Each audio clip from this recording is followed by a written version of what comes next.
গ্ৰেপ্তাৰৰ ভয়ত পলাই ফুৰিছে বহলপুৰ পঞ্চায়তৰ দুৰ্নীতিপৰায়ণ দুই কাণ্ডাৰী। উৎসুক লোৱাৰ ভিডিঅ' ভাইৰেল হোৱাৰ পিছৰে পৰা পলাতক পঞ্চায়ত সচিব নুৰজামাল আজাদ আৰু GRS শফিকুল ইছলাম। বহলপুৰ গাঁও পঞ্চায়তৰ সচিব GRS অবিহনে পঞ্চায়তখনৰ কাম কাজ স্থগিত হোৱাৰ লগতে চৰম হাৰাশাস্তিৰ সন্মুখীন হৈছে সাধাৰণ ৰাইজ। উল্লেখ্য যে ধুবুৰী জিলাৰ চাপৰ শালকুচা উন্নয়ন খণ্ডৰ অধীনস্থ বহলপুৰ গাঁও পঞ্চায়তৰ সচিব নুৰজামাল আজাদ আৰু GRS শফিকুল ইছলামৰ বিৰুদ্ধে পূৰ্বৰে পৰা পিমে আঁচনিৰ নামত উৎসুক লোৱাৰ অভিযোগ উত্থাপন কৰে ৰাইজৰ লগতে খোদ পঞ্চায়ত সদস্যই। অৱশেষত চৰকাৰী আঁচনিৰ নামত উৎসুক লোৱাৰ অভিযোগত পঞ্চায়ত সচিব নুৰজামাল আজাদ আৰু GRS শফিকুল ইছলামৰ বিৰুদ্ধে প্ৰমাণসহ চাপৰ আৰক্ষী থানাত এজাহাৰ দাখিল কৰিছিল হিতাধিকাৰীয়ে। ইয়াৰ পিছৰে পৰা বিষয়া দুগৰাকীৰ বিৰুদ্ধে আৰক্ষীয়ে তদন্ত আৰম্ভ কৰে যদিও দুৰ্নীতিপৰায়ণ দুই কাণ্ডাৰী এতিয়াও পলাতক। কিন্তু তাৎপৰ্যপূৰ্ণ বিষয় আজিলৈকে কোনো পদক্ষেপ গ্ৰহণ নকৰিলে বিভাগীয় কৰ্তৃপক্ষই। ৰাইজৰ সমস্যাৰ প্ৰতি কোনো ভ্ৰূক্ষেপ নাই চাপৰ শালকুচা খণ্ড উন্নয়ন বিষয়াৰ। পঞ্চায়ত সচিব নুৰজামাল আজাদ আৰু GRS শফিকুল ইছলামক অনতিপলমে গ্ৰেপ্তাৰ কৰাৰ দাবী জনাই আছু আক্ৰাছুকে ধৰি বিভিন্ন দল সংগঠনে। যোৱা 23 তাৰিখৰ পৰা আমাৰ পঞ্চায়তত সচিব নাই। তাৰ পিছদিনা এটা ভিডিঅ' দেখিলোঁ। ভিডিঅ' দিয়াৰ পৰা কোনোবা মহিলাৰ পৰা ঘৰৰ ফটো মাৰিবলৈ গৈ টকা লৈছে। আৰু এই কথাটো আমি পঞ্চায়ত যেদিনা আমাৰ এই ছেক্ৰেটাৰী জইন কৰিছে সেইদিনাৰ পৰা আমি প্ৰত্যেকজন মেম্বাৰে তাক কৈছোঁ যে আপুনি ছেক্ৰেটাৰীৰ আসনত থাকক, গায়ে গায়ে ঘৰৰ পইচা কালেকশ্যন কাৰণে ঘূৰি ফুৰিব নালাগে। কিন্তু সি কোনো পধ্যে কথাটো নামানে। সি আৰু গৈ বেনিফিচিয়াৰীক কয় এই মেম্বাৰ কোন হে, আমি ঘৰ দিম, আমাৰ লগত যোগাযোগ কৰিব, পইচা পাতি লাগি আমাক দিব। এইটো তাৰ সচৰাচৰ কাম। এইটো তাৰ টোপনিৰ পৰা উঠি সন্ধিয়ালৈকে যদি অফিচত 2 ঘণ্টা টাইম থাকে আৰু বাকী 12 ঘণ্টাই তেওঁ গাঁৱত বেনিফিচিয়াৰী পিছে পিছে ঘূৰি থাকে। সচিবৰ লগত আমি শুনা কথা, আমাৰ GRS শফিকুল ইছলাম কেজুৱেল এজন মানুহ, মোৰ দেউতা দুবাৰৰ প্ৰেচিডেণ্ট, আপুনি অবাধে কাম কৰিব, মেম্বাৰ কি কৰে আমি চাম। এই সাহসটো পাই আৰু আমাৰ সভাপতিৰ দুৰ্বলতা, আমাৰ যিজন পঞ্চায়ত প্ৰেচিডেণ্ট তেওঁৰ দুৰ্বলতাৰ কাৰণে আজি এই পঞ্চায়তখনৰ অচল অৱস্থা, এই পঞ্চায়তৰ দুৰৱস্থা। আমি বিডিঅ'ক জনালোঁ, বিডিঅ' আমাক এপ্লিকেশ্যন দিব ক'লে, আমি এপ্লিকেশ্যন দি আহিলোঁ। আমাৰ আজি ছেক্ৰেটাৰী নাই, ছেক্ৰেটাৰী নথকাৰ কাৰণে সকলো কাম বন্ধ হৈ আছে। বিডিঅ' বৰবাবু সব আমি 6 মাসৰ পৰা চিল্লাই আছোঁ যে এনেকুৱা চলি আছে, আপোনালোকে বন্ধ কৰক। দুগৰাকীৰ কথাইতো কৈ আছে, এইটো বিগিনিঙৰ পৰাই এওঁলোক কৰাপ্টেড, এওঁলোক টকা ছাড়া একো নুবুজে। আপুনি যিমান সম্পৰ্কিত ব্যক্তি নহওক কিয়, যিমান গৰীব দুখীয়া নহওক কিয়, সেইবিলাক লৈ তেওঁলোকৰ ভবাৰ চিন্তাৰ কোনো কাৰণ নাই। টকা দিলে কাম হ'ব, টকা নিদিলে নাই। এটা আমাৰ কম্পিউটাৰ আছে, জেৰক্স মেচিন আছে, সব আছে। এইবিলাক ঘৰত লৈ এতিয়া বিক্ৰী কৰিছে না কাৰোবাৰ ঘৰত ব্যৱহাৰ কৰি আছে সেইটো আমি নাজানো। আমি বাৰ বাৰ ছেক্ৰেটাৰী কওঁ অফিচৰ বস্তু অফিচত থাকিব লাগে, নাই নাই, এটা বস্তু নাই। আপুনি চাওক ফটো ষ্টেট মেচিনটোও নাই, তাৰপিছত আৰু এটা বস্তু আছে কি কয় লেপটপ, সেইটোও নাই। কি উচিত শাস্তি হ'ব লাগে, ইমিডিয়েট হ'ব লাগিব। আৰু এই আজিৰ পৰা আমি আন্দোলনত নামিম। ইয়াৰ আন্দোলনত কোন আছে, ইয়াৰ কিয় ব্যৱস্থা নহয়, ইয়াৰ একশ্যন কিয় নহয়। আমাৰ হায়াৰ অথৰিটি বিডিঅ'ক আমি জনোৱাৰ পিছতো আজিলৈকে ছেক্ৰেটাৰী নাই। আজি 4-50জন মানুহ আহি ইনকাম চাৰ্টিফিকেট, কাৰোবাৰ ৰেচিডেঞ্চিয়েল চাৰ্টিফিকেট লাগে, সেইবিলাক আহি ঘূৰি ঘূৰি গৈ আছে। গৈ পাব্লিক গৈ আমাক জনায়, আমাক ঘৰত থাকিব নিদিয়ে। গতিকে আমি বহি থাকিম নেকি? গতিকে আমি আজিৰ পৰা ইয়াৰ বিৰুদ্ধে আন্দোলন আমি কৰিব লাগিব। আমি শুনিলোঁ ছেক্ৰেটাৰী এগেইনষ্টত ভিডিঅ' হৈছে, কেছ হৈছে, তাৰপিছতো ছুটি পায়। How it possible? কেনেকৈ এটা গেজেটেড অফিচাৰ হৈ এজন কৰ্মচাৰীৰ বিৰুদ্ধে কেছ হোৱাৰ পিছত, ভিডিঅ' ভাইৰেল হোৱাৰ পিছত তথাপি তেওঁ কেনেকৈ ছুটি পালে? হয় এৰেষ্ট হ'ব লাগিব, নহ'লে ছাছপেনশ্যন হ'ব লাগিব। আৰু তেওঁলোকে কয় CO নাই, অমুক নাই, তমুক নাই। এই বাহানাবিলাক কিয় আহে? তাৰমানে কি এইবিলাক সব কৰাপ্টেড, সব দোষী। কৰাপ্টেডক এইবিলাকে সমৰ্থন কৰে। হ্যাঁ, এই আমাৰ মানে চাপৰ উন্নয়ন খণ্ডটো ইয়াত মানে দুৰ্নীতিৰ বজাৰ চলি আছে। টকা দিলে কাম হয়, টকা নিদিলে কাম নহয়। বাপের ঘর আছে, ল'ৰাৰ ঘৰে নাই, সেই ল'ৰাৰ ঘৰ হৈছে এই টকাটো দিয়া নাই। এই ভিডিঅ' কমেও 100টা এপ্লিকেশ্যন দিয়া আছে, বিডিঅ'ক জনোৱা আছে, কিন্তু তথাপি এই ছেক্ৰেটাৰীৰ বিপক্ষে দুদিন পিছে পিছে চিয়াল। 6 মাহত বোধহয় 180 দিন চিয়ালে লৈছে। কাম কেতিয়া কৰে? অফিচত নাহে, আমি ফটো মাৰি ভিডিঅ'ক দিওঁ যে চাওক মানুহ আহিছে, পাব্লিক আহিছে, ছেক্ৰেটাৰী নাই। তাৰমানে আহি এটা LOC দিলে, আপোনালোকে জানে মদৰ LOC দিলে। আমি বাৰ বাধা দিয়া সত্ত্বেও পঞ্চায়তৰ ৰিজলিউশ্যনৰ বাহিৰে আইন বহিৰ্ভূতভাৱে তেওঁ এইটো কৰিলে, টকা পইচা লৈ, সেইটো লৈ আন্দোলন কৰে। ৰাইজৰ লগত আমি আহোঁ, অফিচত নাথাকে। 6 মাহ তেনেকৈ গ'ল, কামেই হোৱা নাই। এইবাৰ আকৌ কামবিলাক আহিছে, আৰম্ভ কৰিম, তাৰ মাজতে যে আকৌ এটা দুৰ্নীতি কৰি নিজে ফাঁচি গৈছে।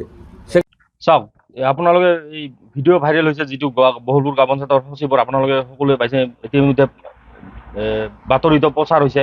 কিন্তু আজিলৈকে এই বিষয়ত কোনো বিভাগীয় তদন্ত হোৱা নাই। কাৰণ যিজন হিতাধিকাৰীৰ পৰা টকা লোৱা, উৎকোচ লোৱা আমি দেখিছোঁ, সেই হিতাধিকাৰীজন যেতিয়া এজাহাৰ দিছে, তাৰপিছত আজিৰ পৰা GRS আৰু সচিবজন পলাতক অৱস্থাত আছে। গতিকে ইহঁতৰ কোনো ধৰণৰ বিভাগীয় কৰ্তৃপক্ষ কোনো ধৰণৰ একশ্যন লোৱা আমি দেখা পোৱা নাই। গতিকে এই বিষয়ত আমি অতি সোনকালে তদন্ত কৰি তেওঁক দৃষ্টান্তমূলক শাস্তি দিবলৈ আহ্বান জনাইছোঁ। আৰু লগতে আমি আহ্বান জনাইছোঁ মুখ্যমন্ত্ৰী ডাঙৰীয়াক যে ধুবুৰী জিলাৰ প্ৰতিখন গাঁও পঞ্চায়তত, ধুবুৰী জিলাৰ অন্তৰ্গত প্ৰতিখন গাঁও পঞ্চায়তৰ অন্তৰ্গত এনেকুৱা ধৰণৰ দুৰ্নীতি হৈ আছে। কিছুমান আওতালৈ দৃষ্টিগোচৰ হৈছে, কিছুমান দৃষ্টিগোচৰ হোৱা নাই, ভিতৰুৱাভাৱে চলি আছে। এখন ডাঙৰ বজাৰ বহিছে। গতিকে ঊৰ্ধ্বতম কৰ্তৃপক্ষক আমি আহ্বান জনাইছোঁ, মুখ্যমন্ত্ৰী মহোদয়ক আমি আহ্বান জনাইছোঁ, অতি সোনকালে এইবিলাক তদন্ত কৰি উচিত শাস্তি বিহিব লাগে। চাপৰ চাউলকচা উন্নয়ন খণ্ডৰ ভিতৰত আমি দেখিবলৈ পাইছোঁ, বহুত যিমান গাঁও পঞ্চায়ত আছে, সকলোবোৰ গাঁও পঞ্চায়তৰ পৰা ৰাইজৰ অভিযোগ আছে যে এনেকুৱা ধৰণৰ উৎকোচ PMI ঘৰৰ ক্ষেত্ৰতে হওক বা কিবা সৰু সুৰা কামৰ ক্ষেত্ৰতে হওক, এনেকুৱা ধৰণৰ উৎকোচ লোৱা আমাৰ অভিযোগ আছে। গতিকে এই ক্ষেত্ৰত তদন্ত কৰিব লাগে আৰু দোষীক উচিত শাস্তি বিহিব লাগে। চাওক, ধুবুৰী জিলাৰ গাঁও পঞ্চায়তৰ ভিতৰত যে দুৰ্নীতি হৈ আছে এইটো স্পষ্ট কথা। কাৰণ কিয়, যিজন জিলা পৰিষদৰ কাৰ্যবাহী বিষয়া আছিল, তেওঁ DRDO অফিচৰৰ দায়িত্বত আছিল। গতিকে তেওঁ এজন আমাৰ ধুবুৰী জিলাত যিখিনি আমাৰ উন্নয়ন খণ্ড আছে, সকলোৰে তেওঁ মুৰব্বী আছিল। গতিকে এই ক্ষেত্ৰত তেওঁৰ এটা ডাঙৰ বৃহত্তৰ বজা যে চলিছিল এইটো স্পষ্ট। কাৰণ আজিলৈকে আজি যিজন বিশ্বজিৎ গোস্বামী মুখ্য কাৰ্যবাহী বিষয়া আছিল, তেওঁক আজিলৈকে কৰায়ত্ব কৰিল, কিন্তু গ্ৰেপ্তাৰ কৰিল, কিন্তু আজিলৈকে দৃষ্টান্তমূলক কি শাস্তি হ'লে এইটো আজিলৈকে ৰাজহুৱা হোৱা নাই। তাৰ ঘৰৰ পৰা কোটি কোটি টকা CM ভিজিলেন্সৰ মানুহে উদ্ধাৰ কৰিলে, কিন্তু আজিলৈকে তেওঁক কি শাস্তি দিলে সেইটো আজিলৈকে ৰাজহুৱা কৰা নাই। অতি সোনকালে ৰাজহুৱা কৰক বিভাগীয় কৰ্তৃপক্ষই। আৰু তাৰ লগত কিমান সাংগু পাংগু আছিল, ৰৌ বৰালি, সকলোকে তদন্তৰ আওতালৈ আনি গ্ৰেপ্তাৰ কৰক। আমি বহলপুৰ অঞ্চলৰ 3টা সংগঠন, নাথযোগী ছাত্ৰ সন্থা, কোচ ৰাজবংশী ছাত্ৰ সন্থা আৰু সদৌ অসম ছাত্ৰ সন্থা, আমি 3টা সংগঠনে মিলি আজি বিশেষ কাৰণবশতঃ আপোনালোকৰ জৰিয়তে এই সংবাদমেলৰ আয়োজন কৰিছোঁ। আৰু এই সংবাদমেলত আমি এটা কথা ক'ব খুজিছোঁ, আমাৰ বহলপুৰ গাঁও পঞ্চায়তৰ আমাৰ সচিব শাহানুৰ জামাল আজাদৰ বিষয়ে আজি 3-4 দিন আগতে যি এটা ভিডিঅ' নিউজ আপোনালোকে দেখিবলৈ পাইছে, তেতিয়াৰে পৰা আমাৰ ছেক্ৰেটাৰী শাহানুৰ জামাল আজাদ আৰু GRS শফিকুল ইছলাম, এই দুয়োজনে এতিয়ালৈকে পলাতক অৱস্থাত আছে। তেখেতসকলক বিভাগীয়ভাৱে কোনো শাস্তিও প্ৰদান কৰা নাই। আৰু আমাৰ গাঁও অঞ্চলৰ, এই বহলপুৰ গাঁও অঞ্চলৰ ইমানখিনি মানুহে আজি যিকোনো আঁচনিৰ বিষয়ে অৱগত হ'বলৈ ইয়াতে বহলপুৰ গাঁও পঞ্চায়ত কাৰ্যালয়ত আহে, কিন্তু আহি আমাৰ সচিব তথা GRSক লগ নাপায়।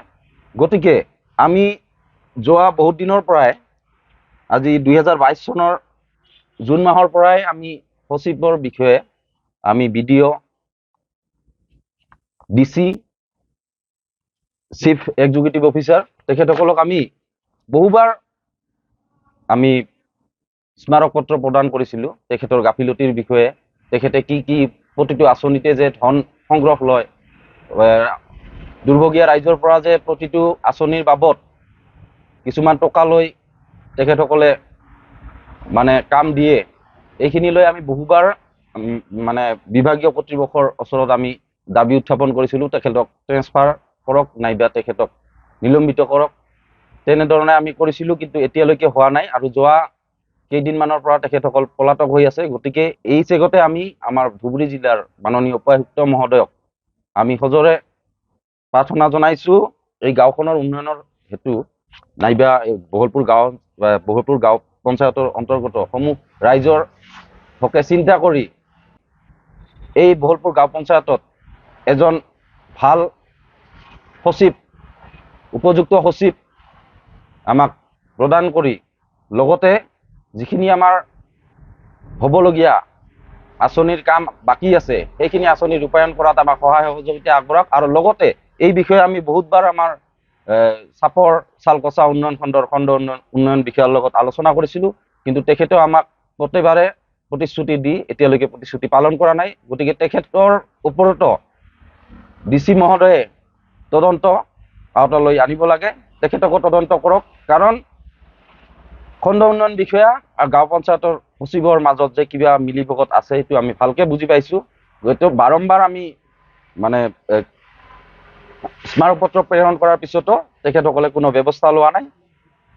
আৰু ডাক্তৰ আছোঁ মই কেন্দ্ৰীয় প্ৰচাৰ সম্পাদক। গতিকে এই হেতুকে মই চাপৰ চালকচা উন্নয়ন খণ্ডৰ প্ৰতিটো পঞ্চায়ততে এনেধৰণৰ বহু কেলেংকাৰীৰ সৃষ্টি হৈ আছে। গতিকে মই উপায়ুক্ত মহোদয়ক এটা কথাই অনুৰোধ জনাব বিচাৰিছোঁ, অনতিপলমে আপুনি আমাৰ চাপৰ চালকচা উন্নয়ন খণ্ডৰ ওপৰৰ যিবিলাক গাঁও পঞ্চায়ত এৰিয়া আছে সেই গাঁও পঞ্চায়ত এৰিয়াসমূহৰ প্ৰতিটো আঁচনিৰ কামত আপুনি হস্তক্ষেপ কৰিব লাগে, আপুনি তদন্ত কৰিব লাগে। ধন্যবাদ। এটা PMAY যিটো ঘৰ, সেই ঘৰৰ বাবদ প্ৰত্যেকবাৰ GPS লগাওঁতে 1000 টকাকে লৈছিলে আৰু ভালে কেইবাৰ GPS লগাৰ বাবদ পইচা লৈছিলে, পইচা নিদিলে GPS নকৰে।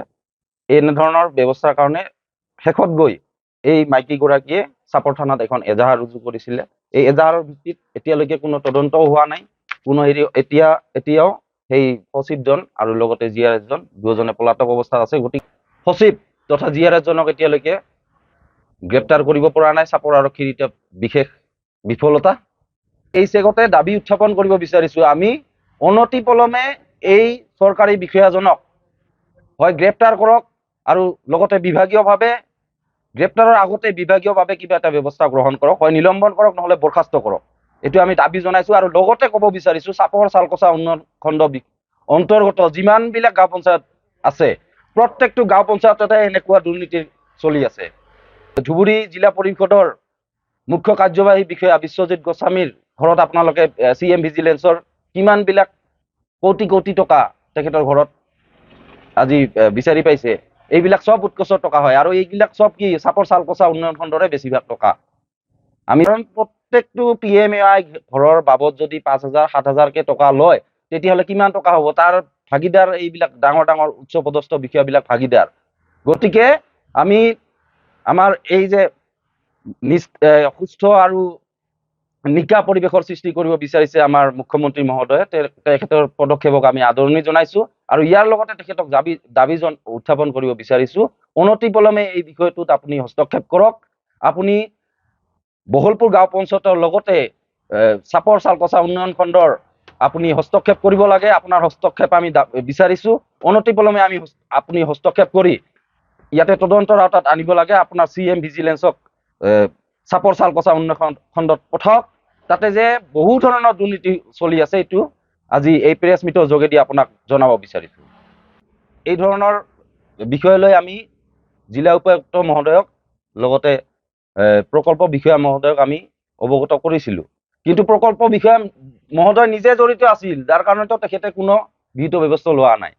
ইয়াতে আমাৰ গাঁও পঞ্চায়তৰ সচিব, GRS, তাৰপিছত আমাৰ BDO, BPM সবখিনি জড়িত হৈ আছে। তাৰ ওপৰতো কিছুমান উচ্চপদস্থ বিষয়া হয়তো জড়িত হৈ আছে, যাৰ কাৰণে আজিলৈকে এই বিষয়টোত কোনো তদন্তৰ আওতাত নাহিল, কোনো বিভাগীয় কোনো এটা মানে ব্যৱস্থা গ্ৰহণ নকৰিলে। 5000ৰ পৰা 7000 10,000 পৰ্যন্ত দিব লাগে, এনেকুৱা এটা অৱস্থাত পৰিণত হৈছে। গতিকে অনতিপলমে মুখ্যমন্ত্ৰী মহোদয়ক এই বিষয়টোত আপোনাক অৱগত কৰিব বিচাৰিছোঁ, এই বিষয়টোত আপুনি তদন্ত অব্যাহত কৰিব লাগে। কিছুমান হিতাধিকাৰী আছে যিসকলে PMAY ঘৰ পাইছে, কিন্তু তেখেতসকলৰ ঘৰবিলাক আমি গৈ চাইছোঁ, এতিয়ালৈকে হোৱাই নাই। কিন্তু ইহঁতে টোটেলি যিমানখিনি টকা ঘৰৰ বাবদ যিমানখিনি টকা সেই ইতিমধ্যে উঠাই লৈছে, আৰু এইখিনি উঠাব লগা হ'লে নিশ্চয় তেখেতসকলক আমাৰ BPMৰ সহায় লাগিব, কি কৰে GRSৰ সহায় লাগিব, সচিবৰ সহায় লাগিব। গতিকে তেখেতসকলে এই মিলিভগতৰ জৰিয়তে আমাৰ সাধাৰণ জনতাখিনিক ইমান ঠগিছে, মানে আধা ঘৰ বনোৱাই টোটেল ফুল মানে পেমেণ্ট ইতিমধ্যে হৈ গৈছে, ইহঁতে কিন্তু ঘৰ বনাব পৰা নাই এতিয়াও। মানে একেবাৰে গোটেইখিনি যদি মানে চালি জাৰি চোৱা হয়, এই PMAY ঘৰৰ নামত এই বহলপুৰ গাঁও পঞ্চায়ত তথা চাপৰ চালকোচা উন্নয়ন খণ্ডৰ সমূহ গাঁও পঞ্চায়তত এটা যে বিশেষ দুৰ্নীতিৰ যে এটা ভূস্বৰ্গ হৈ আছে, দুৰ্নীতিৰ যে এটা বজাৰ চলি আছে, এইখিনিয়ে মানে স্পষ্ট কথা। নিউজ ডেস্ক ৰিপৰ্ট, ইণ্ডিয়া টক্স 365।